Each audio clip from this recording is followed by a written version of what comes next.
Hello प्यारे बच्चों,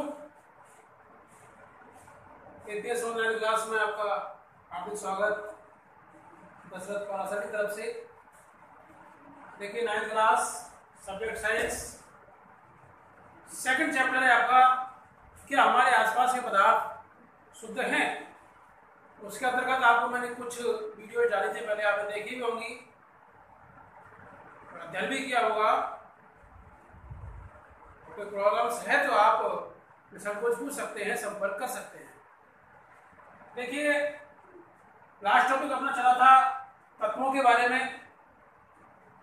आपको बता था मैंने तत्व 3 भागों में बांटे गए हैं, धातु, अधातु और उपधातु।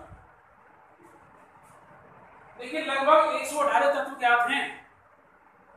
इनमें से कुछ प्राकृतिक हैं, लगभग 92। इसके अलावा कुछ तत्व मानव निर्मित हैं और जिन वैज्ञानिकों ने इनकी खोज की है उनके नाम पर ही उनका नामकरण किया गया है। ये आप आवर्त सारणी 10th क्लास में आप पढ़ेंगे तो आपको ज्ञात होगा इसके बारे में। तो बात कर रहा हूं मैं तत्वों के बारे में, धातु, अधातु, उपधातु, और कोई चार्ट के माध्यम से आपको समझाने का प्रयास किया है। लेकिन इधर क्रम संख्या डाली है, इधर गुण है, इधर धातु और अधातु। पहला गुण है तन्यता। तन्यता मीन्स तार के रूप में खींचना। तन्यता में कौन सा गुण होता है? तार के रूप में खींचना। तो सीधी सी बात है, जो धातुएं होती हैं उनमें ये तन्यता का गुण पाया जाता है, अर्थात धातुओं को हम तार के रूप में खींच सकते हैं। लेकिन अधातु तन्य नहीं होती है। क्यों? यदि आप इनको हथौड़े से चोट करोगे ये टूट जाएगी। पहला गुण क्या हो गया? तन्यता। धातुएं तन्य होती हैं, अधातुएं तन्य नहीं होती है। तन्य मीन्स तार के रूप में खींचना। सेकंड है आपका आघात वर्धनता, मतलब हथौड़े से पीटकर चादर के रूप में जब परिवर्तित किया जाए वो गुण क्या कहलाता है? आपका आघात वर्धनता। जितनी भी धातुएं हैं उनमें ये गुण पाया जाता है, क्योंकि उनको हथौड़े से पीटकर पतली चादर के रूप में परिवर्तित किया जा सकता है। इसलिए आपकी जो धातुएं हैं वो आघात वर्धनीय होती हैं और धातुएं नहीं होती हैं। यदि इन पर हथौड़े से चोट की जाएगी तो ये टूट जाती है। अब बात करते हैं चमक की। जितनी भी धातुएं हैं ना वो चमकीली होती हैं और अधातुएं चमकीली नहीं होती हैं। लेकिन विज्ञान में कुछ अपवाद होते हैं। कहीं कहीं बातें 100% सत्य हो जाती हैं, कहीं डाउटफुल स्थिति रहती है, जिन्हें हम अपवाद के रूप में अध्ययन करते हैं। अब हमने बताया आपको धातु के बारे में, चमक के बारे में, ये चमकीली होती हैं, अधातु नहीं होती। लेकिन इसका अपवाद है आयोडीन। आयोडीन अधातु है और अधातु होते हुए चमकीला होता है। ठीक, सभी अधातुएं चमकीली नहीं होती हैं, लेकिन आयोडीन चमकीला होता है।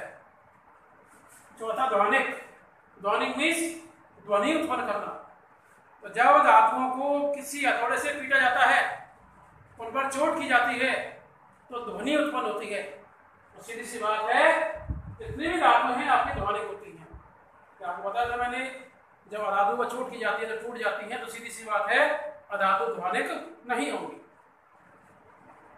अवस्थाओं की बात करते हैं। अवस्थाएं आपको बताई थी मेरे फर्स्ट चैप्टर में। पदार्थ की 3 अवस्थाएं होती है, ठोस, द्रव और गैस। धातुओं की बात की जाए तो जितनी भी धातुएं हैं सभी ठोस अवस्था में होती हैं, लेकिन इसका भी एक अपवाद है, पारा, जिसे आप मरकरी कहते हैं। वो सामान्य कमरे के तापमान पर द्रव अवस्था में होता है।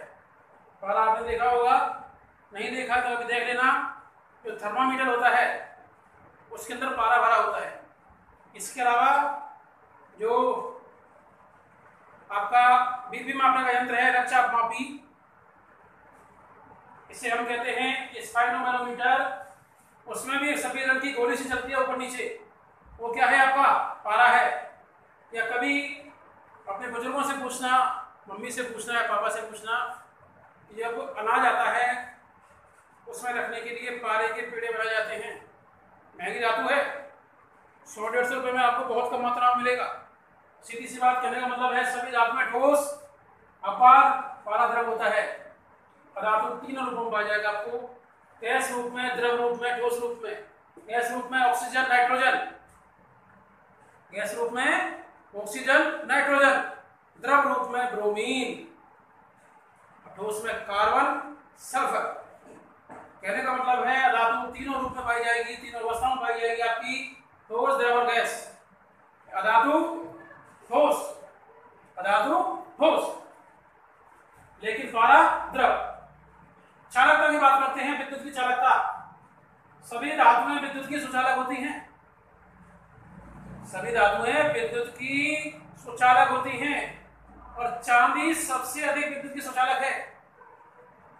चांदी विद्युत की सबसे अच्छी सुचालक है।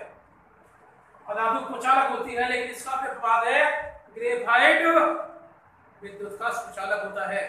ग्रेफाइट अपनी पेंसिल में होता है, इसे आप रूल कहते हैं। तो विद्युत का क्या होगा बेटा? चालक होगा।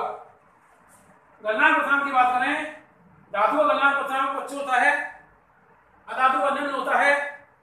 हीरा, हीरा कार्बन का अपरूप है। कार्बन के 3 अपरूप होते हैं, हीरा, ग्रेफाइट और फ्लोरीन। हीरे का जो गलनांक पथरांक है वो उच्च होता है। धातु, धातु का उच्च, अधातु का निम्न। चालकता ताप के प्रति, धातुएं ताप के प्रति सुचालकता दर्शाती हैं, यानी सुचालक होती हैं, और धातु कुचालक होती है। मिश्र धातु, धातुओं से मिश्र धातु बन जाती है, अधातु से नहीं बनती है। जैसे कॉपर जिंक को मिला दें तो पीतल बनता है। पीतल क्या है? आपकी मिश्र धातु है। उदाहरण देख लें आप लोग, धातु के कॉपर, जिंक, लोहा आदि होते हैं, अधातु के कार्बन, सल्फर, ऑक्सीजन, नाइट्रोजन है। तीसरा तत्व कौन सा है आपका? उपधातु। तो जिस तत्व में धातु और अधातु दोनों के गुण पाए जाएंगे उसे उपधातु कहते हैं। एग्जाम्पल बोरॉन, सिलिकॉन, जर्मेनियम आदि, ये क्या है? आपकी उपधातु। इस प्रकार हमने तत्वों को 3 भागों में बांटा, धातु, अधातु और उपधातु। और धातु और अधातु को हमने चार्ट के माध्यम से समझने का प्रयास किया है। उम्मीद करता हूं आपको समझ में आ गया होगा। धन्यवाद।